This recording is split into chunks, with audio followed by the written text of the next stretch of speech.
Halo pemirsa GPR TV dari Sabang sampai Merauke dari Miangas hingga Pulau Rote. Bertemu lagi bersama saya Mona Azhari Nisak dalam program Kominfo Distro.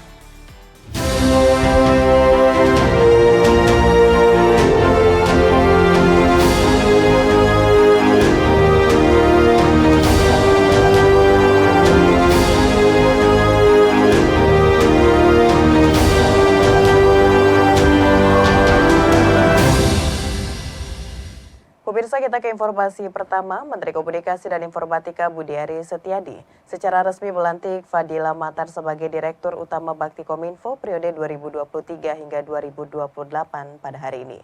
Fadila Matar dilantik menggantikan dirut sebelumnya, yakni Anang Latif setelah melakukan berbagai proses seleksian panjang hingga tahap akhir wawancara bersama Menkominfo Budi Ari Setiadi pada Jumat 4 Agustus 2023 lalu.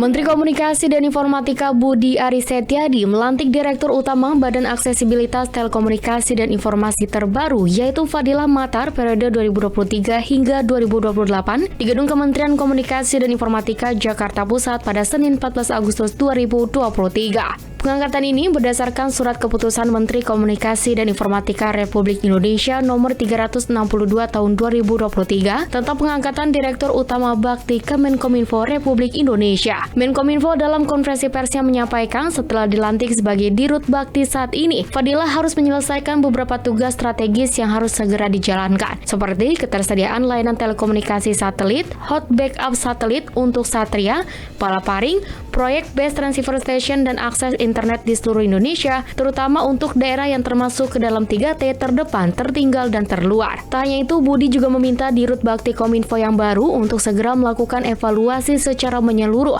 atas proses bisnis dan SOP serta menerapkan cara kerja baru di internal Bakti agar pelaksanaan pekerjaan lebih efektif, efisien, dan transparan, akuntabel, dan berkualitas. Beliau telah melakukan proses dari seleksi tanggal April dan akhirnya kami sepakat untuk menugaskan Bu Fadila Matar sebagai Direktur Utama Bakti. Dan hal-hal yang krusial mengenai BTS dan sebagainya akan dituntaskan pada tahun ini juga. Jadi selain berbagai isu mengenai satelit, HBS, ATS dan sebagainya. Semoga dukungan Bapak Ibu Saudara sekalian, tugas Bu Indah bisa terwujud karena ini amanat dari Bapak Presiden untuk menuntaskan pembangunan BTS yang tersisa di tahun 2023 ini.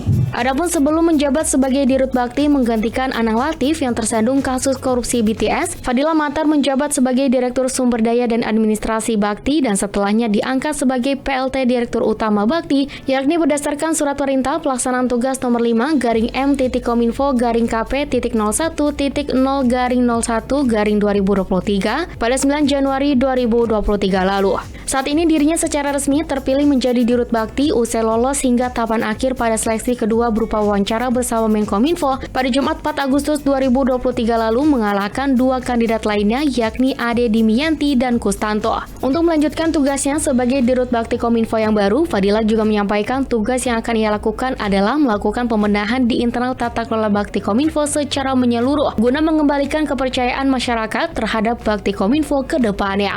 Untuk yang pertama tentu kami harus memperbaiki kembali tata kelola internal kami sebagaimana yang diarahkan tadi oleh Bapak Menteri pada saat pelantikan. Lalu yang kedua, kami harus mengembalikan kepercayaan masyarakat terhadap apa yang sudah diamanahkan kepada kami oleh Bapak Presiden, yaitu mempercepat akselerasi konektivitas digital di daerah-daerah tertinggal, terdepan, terluar, dan juga kepada lokasi-lokasi layanan publik. Dan tentu saya sangat mengharapkan bantuan serta dukungan dari teman-teman jurnalis dan media semua. Beralih ke informasi lainnya pemirsa, Menteri Pertanian Syahrul Yassin Limpo dalam sambutannya pada acara penganugerahan Adikarya Pembangunan Pertanian menyampaikan optimismenya bahwa Indonesia akan mampu mencapai angka 1.000 triliun rupiah ekspor sektor pertanian pada tahun 2024. Hal tersebut disampaikan Mentan melihat hingga saat ini perkembangan produksi dan ekspor Indonesia yang mengalami peningkatan hingga dukungan berbagai kementerian lainnya.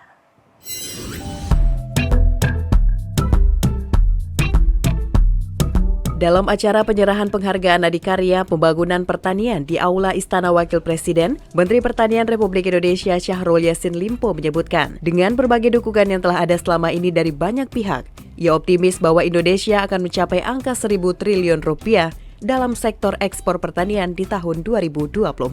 Adapun dukungan tersebut datang dari berbagai instansi pemerintah daerah, mulai dari penanaman hingga hilirisasi berbagai sektor pertanian. Mentan juga menyebutkan kontribusi dari berbagai kementerian seperti Kementerian PUPR telah mempersiapkan dam dan telah membangun lebih dari 4.000 irigasi. Kementerian PAN-RB juga telah menyediakan 20.000 petugas pendataan lapangan. Selain itu, langkah yang dilakukan untuk mencapai angka 1.000 triliun adalah dengan melakukan penanaman lahan perkebunan sebesar 180 hektar dalam 1 tahun. Mentan juga menyebutkan bahwa hasil pertanian Indonesia selama 3 tahun ini menjadi bantalan perekonomian Indonesia, dan hal tersebut terlihat jelas ketika Indonesia dilanda pandemi COVID-19. Dalam 3 tahun. Kemudian ekspor kita naik, Bapak. Zaman Orde Baru tidak pernah lebih dari 15%. Kita naik. Dari 300 menjadi 648 tahun ini insya Allah kita capai 900 triliun. Tahun depan kita di atas 1.000 triliun. Dan kurang lebih 10 gubernur yang ada ini di lapangan, Bapak. Ya, kita cukup. Bapak, saya ingin satu lagi slide. Dan ternyata, Pak, kami start 3 tahun lalu 90% NTP, nilai tukar petani itu nilai kesejahteraan petani, nilai usaha pertanian. Dari 99 di RPJMP kita 2024 104 105. Ternyata sekarang kita udah capai 11, Pak. Dan 10 gubernur inilah memberikan bukti bahwa pertanian cukup kuat dan kokoh. Wakil Presiden Republik Indonesia Ma'ruf Amin mengungkapkan pemerintah telah menyiapkan 3 instrumen mitigasi menghadapi fenomena El Nino. Seraya dengan itu dari sisi ketahanan pangan lokal, Menteri Pertanian Syahrul Yassin Limpo juga telah menyiapkan sekitar 500.000 hektar lahan pertanian baru.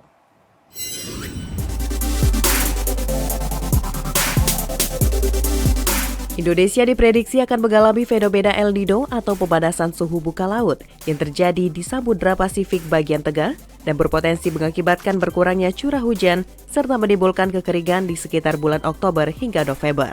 Terkait hal tersebut, Wakil Presiden Republik Indonesia Ma'ruf Amin memastikan beberapa langkah mitigasi yang diawali dengan penanaman padi lebih awal di daerah-daerah yang tidak dilanda kekeringan. Selanjutnya menyiapkan stok beras melalui Bulog dari hasil panen raya petani. Dan terakhir menyiapkan opsi impor beras dari negara lain. Tapi kita sudah memesan beras untuk diimpor untuk antisipasi sehingga stok itu diperkirakan cukup menghadapi musim El Nino ini. Di kesempatan yang berbeda, Menteri Pertanian Syahrul Yassin Limpo memastikan ketahanan pangan lokal yang ada di 12 komoditi, khususnya beras, terbilang cukup aman. Oleh karena itu, pemerintah melalui Kementerian Pertanian terus mengupayakan stabilitas pasokan pangan dengan menyiapkan 500.000 hektar lahan untuk penanaman baru, mengantisipasi dampak El Nino. Mitigasi, antisipasi ini kami sudah siapkan, dan salah satu alternatif adalah mempersiapkan 500.000 bukan membangun lahan baru, melakukan penanaman baru.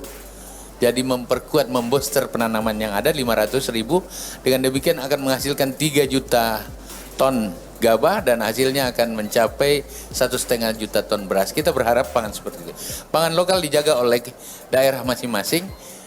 Pemerintah pusat hanya memberi energi dan tetap menjaga hilirisasi seperti itu.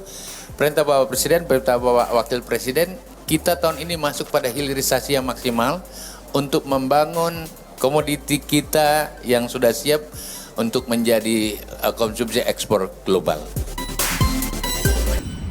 Pemirsa, usai jeda pariwara, kami akan kembali dengan informasi lainnya. Tetaplah bersama Kominfo Newsroom.